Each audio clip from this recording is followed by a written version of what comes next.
In this lesson, we're going to apply what we've learned about the IvyGen add-on to create our branch network. And I'm going to separate these branches into two parts. First, the internal structure, and then the external structure.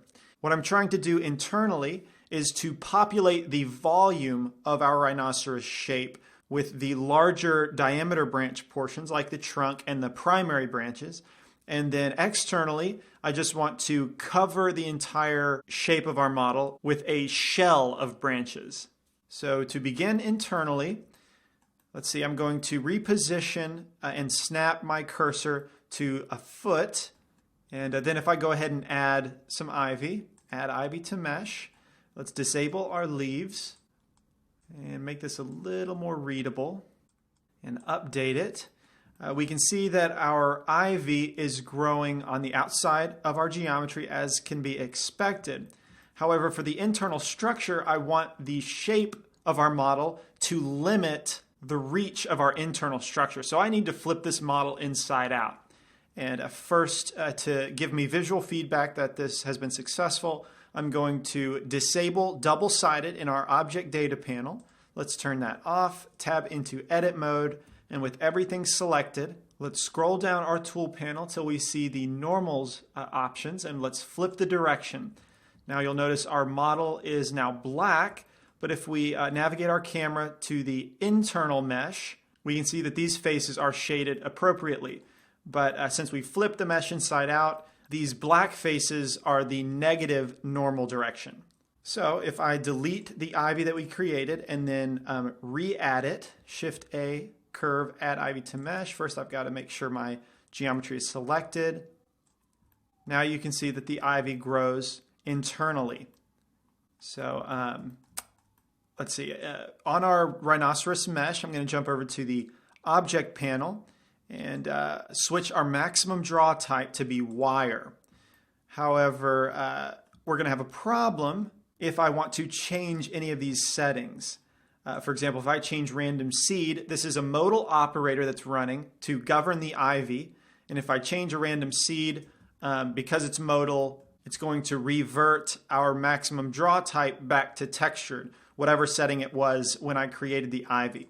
So I'm going to have to get rid of that one more time and change our maximum draw type to wire. This way, even in shaded mode, I can see through it, and add that ivy one more time. Now if I tweak anything, it will stay the same visually. So let's start tweaking our ivy settings because with this internal structure, I'm trying to get the trunk, which needs to be significantly thicker. So first thing I'll do is change my ivy branch size, multiply it by 10 to go from 0.001 to 0.01. And then I will also increase the ivy size from 0.02 to 0.05. And let's update that ivy. We can see that that's much thicker and feels like it could support a bush of this size. Well, actually, it could probably stand to be a little bit bigger, but I'm going to repeat the creation process for each one of my legs. So there's going to be 4 trunk structures within this overall topiary. And maybe I can increase the trunk diameter just a bit. Let's change it to 0.015. Yeah, I think that's a little bit better. Now, obviously we want this to extend a lot further. So our max ivy length is not nearly long enough. Let's change that to 3.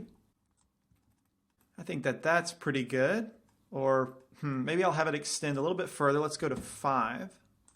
How does that look? Okay. Yeah, I think that's pretty good.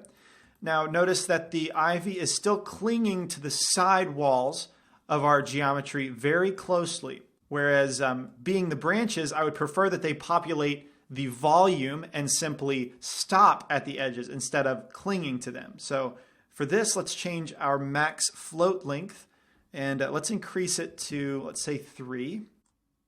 And we can start to see a little bit more departure from the side walls. How about we change it to 5? And still a little bit more, but not nearly enough. How about we lower our max adhesion length and go to 0.01? Yeah, now we're starting to get somewhere. A lot of our branches are starting to separate from the side wall. What if we tweak our adhesion weight. Let's go from 0.1 to 0.01. And no, that's not really what I'm looking for. Let's go back to 0.1. And let's see, perhaps I can lower the primary weight so that it's not trying to reach this hump so much, the highest point in our geometry. Let's change that to 0.2. Yeah, this is starting to be what I'm looking for, but I think I went too low. Let's go to 0.3 instead. Yeah, this is better. Notice how much of the volume it's taking up inside of the geometry. And if I duplicate this ivy growth for each of my legs, we should have the majority of our rhinoceros shape, the volume of it filled. But let's see, there's too many vines, too many branches in there. It's way too cluttered. So let's change our branch probability from 0.05. Let's go to 0.02, see if that decreases the branch amount. And it definitely did, but we lost a lot of our volume, the reach of our branches. So you can see just how much these settings affect one another, sometimes a little more than you expect. So you have to really tweak these settings and get some experience with them, because they're not always going to do 100% what you expect. What if we try to change our random seed value? Okay, so that extends our volume significantly. Let's decrease our branch probability to 0.01. Try and cut that in half while still maintaining the volume. And that's not too bad. I really like that this feels like a branch structure. So I'm going to leave it like that for now. Remember, I can always delete it if I want to, but there's not quite as much volume ideally as I would have. But as I move the cursor to another leg, I'm kind of hoping that these new generations will fill up the majority of the volume combined with one another. So let me add a new piece of ivy. There we go. That one's looking pretty good. Yeah, I think I'll keep that. And just maintaining these same settings, jump around to each of my legs. And whoops, I didn't mean to update the geometry or the ivy. I meant to add a new one. But that didn't happen. So that still looks pretty good back there. I'll just come back to the other front leg, add a new piece. Let's see, that one, I think I want to decrease some of the value, some of the reach. So let me undo that generation. Before I lose my settings, add this leg up here, Shift A, curve, add ivy to mesh. Yeah, that still looks pretty good. And then go back to this leg because I want to tweak some of my settings. Add a new piece. And basically, I want to decrease the primary weight because I don't want it to reach so high so quickly. Let's try and decrease that to 0.2. Perhaps decrease my ivy size to 0.03. And wow, that filled a lot. But I like how it's filling, I just don't like how much. So perhaps decrease branch probability from 0.01. Let's go down to 0.005, cut it in half. Let's change my random seed value to 0. Yeah, that's not too bad. Let's turn off our model and see what the internal structure looks like. Okay, we're getting somewhere. Unhide the model and then let's add another piece under the belly. Add new ivy. Okay. I'm going to make that extend a little bit further. So increase our ivy size back to 0.05. Update that. Let's see. Perhaps increase the primary weight to 0.3. Yeah, I think that's pretty good. Let's add another one right at the bottom of the chest cavity. And switch this around because I want this to take a lot of volume. How about I decrease my ivy size because I remember that added significantly more branches. So 0.05. 0.04. And yeah, we get a whole lot more in there. Though I do want it to extend a little bit more towards the hump. So that has to do with the primary weight. I will increase that. There we go. That's what I'm looking for. Now we have a lot of the volume being filled, and while it's maintaining the shape of the rhinoceros. So that's great. Now what about the head? That's the last area I need to address, the last large bit of volume. So let's see, if I put my cursor at the bottom of the jaw and add a new piece of ivy, we can see that it still tries to grow towards the hump, but I want it to grow towards the front of the face. So in order to manipulate this behavior of the IvyGen add-on, I'm going to undo that generation. And at this point, all my previous Ivy pieces are just beveled curve objects. So I can combine all of those together, or actually I won't combine them just yet. Instead, I'm going to select all of them first, then shift select my rhinoceros model and Control P. I'm going to parent my vines to the model. And now I can rotate the model, though first let me make sure my locations and rotations are zeroed out, which they are. Now I can rotate my model to change the highest point, which is where the ivy objects are going to try and grow to. So if I rotate it around like this, now my hump isn't the highest point, but instead my head is the highest point. So let's move my cursor to, let's see, I'm going to have it start generating amongst my other branches. So I can just manually manipulate the position over here in my view panel. And under the 3D cursor drop down, let's move it in the Y direction, holding shift. There we go. That's a good generation spot. And let's try adding a new piece of ivy. And there you go. Notice how it tries to grow into the face. But I need to decrease the ivy size. Let's go to 0.03 and also decrease the primary weight from 0.5 to 0.3. Let's update that ivy. And yeah, it's trying to fill up the face. How about we change the random seed value? That's pretty good, but it's not quite right.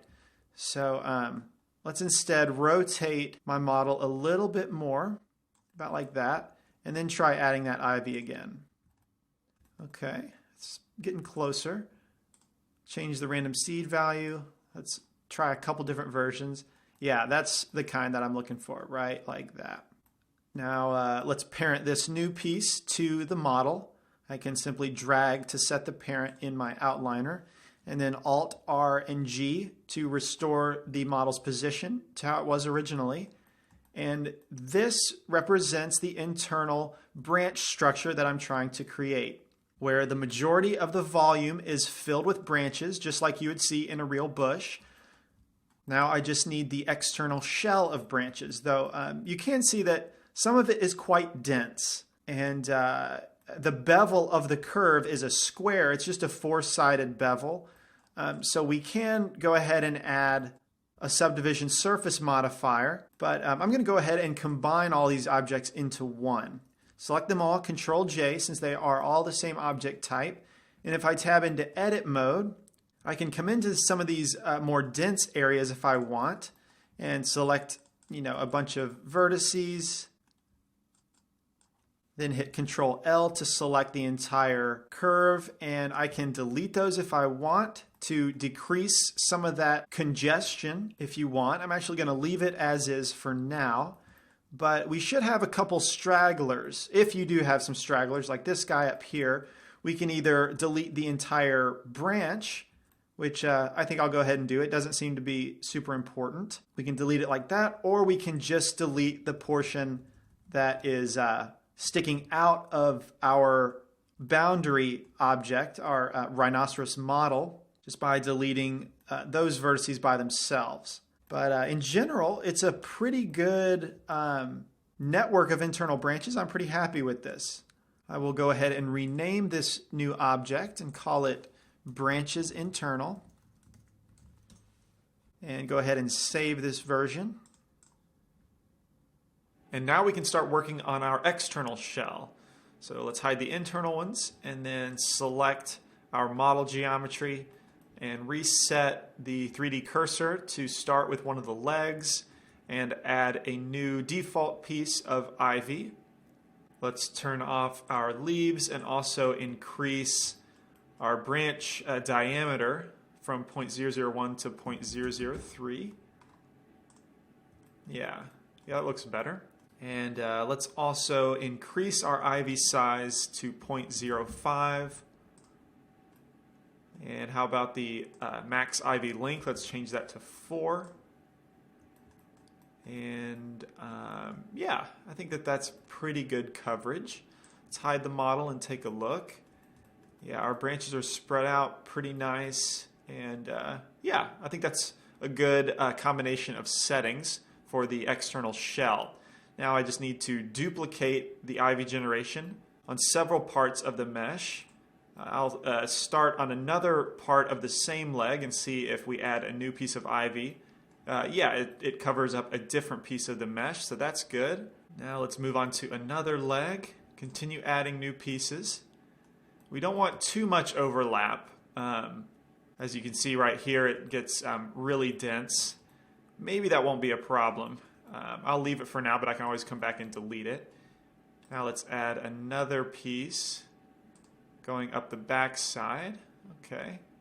How about we change the seed and try and get it, instead of going up the rear end, I'm trying to get it to grow up the back of the leg.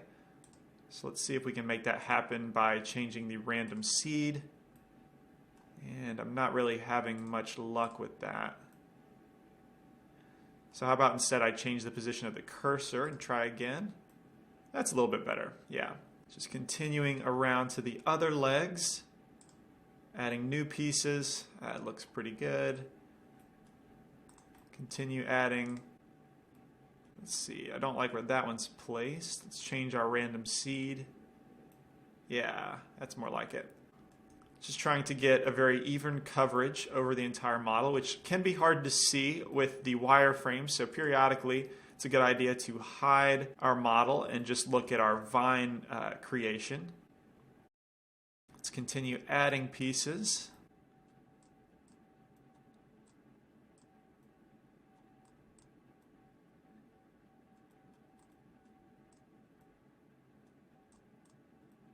Yeah, I think that coverage is working out fairly well for now. But at this point, I've kind of reached the limit of what I can cover with the model rotated at this angle.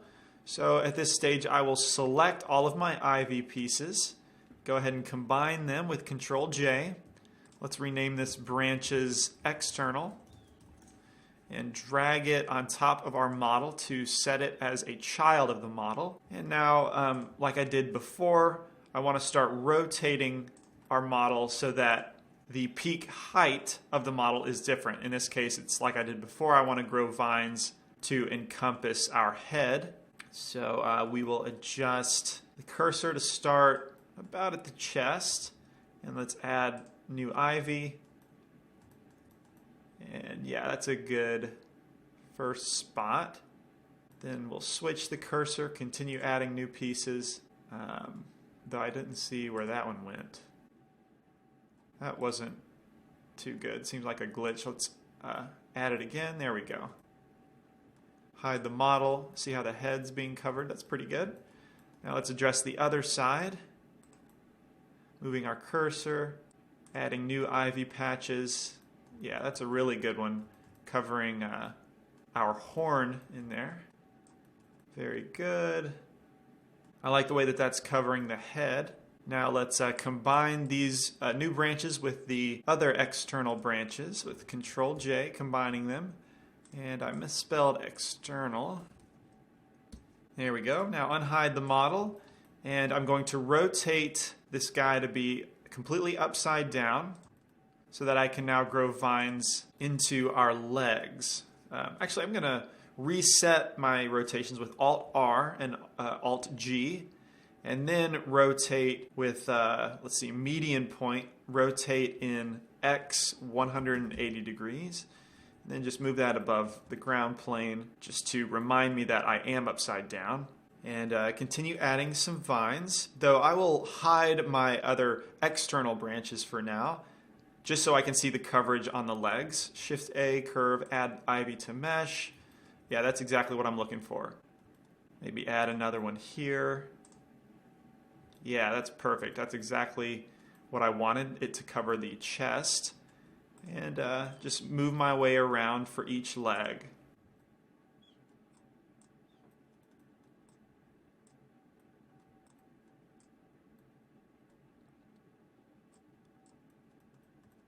There we go. Pretty good coverage overall.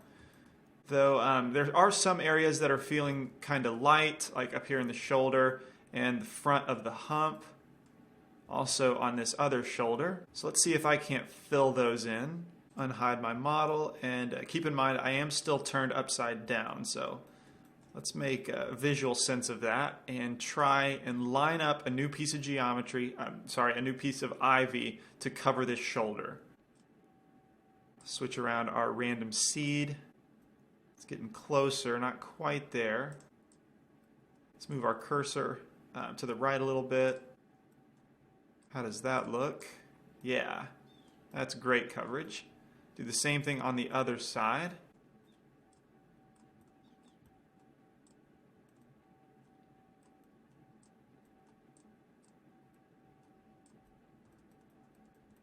Yeah, that's looking much better.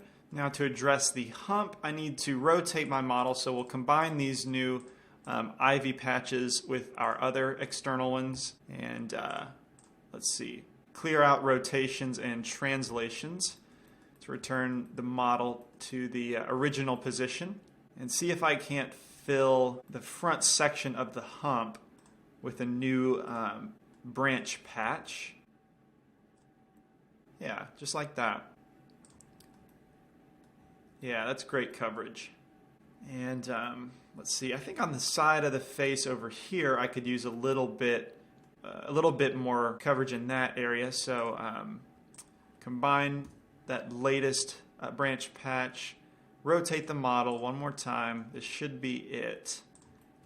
And try and make that side of the face the highest peak in the geometry. Add a new patch. And yeah, I think that covered it first try. Awesome. Love when that happens. Combine that with our other collection. Control J. Zero out our rotations. And yeah, now all we have to do is groom some of these stragglers that are now poking through the mesh. We can do that by simply tabbing into edit mode.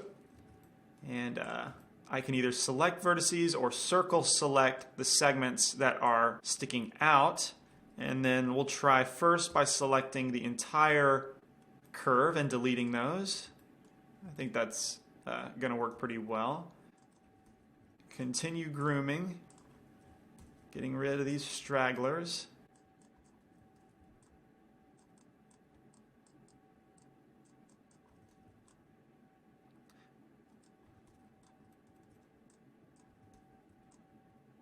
And then for the feet, we have a whole lot.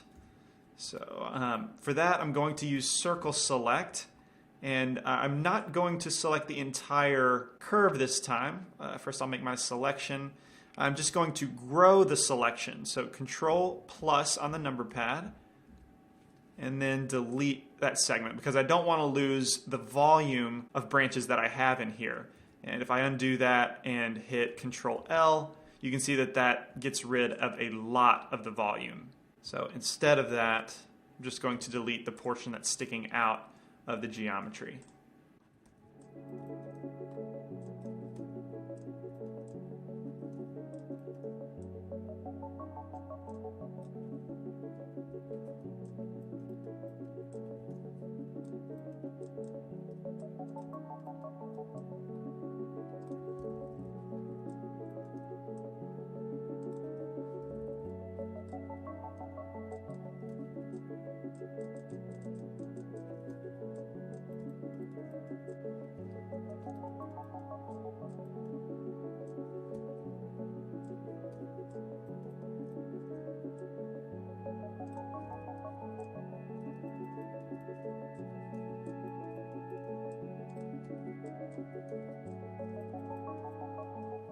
And there we have it. Everything's fairly groomed. I can do a little bit more polish, but I want to see what all our vines look like together. So this is the external patch, and then this is the internal.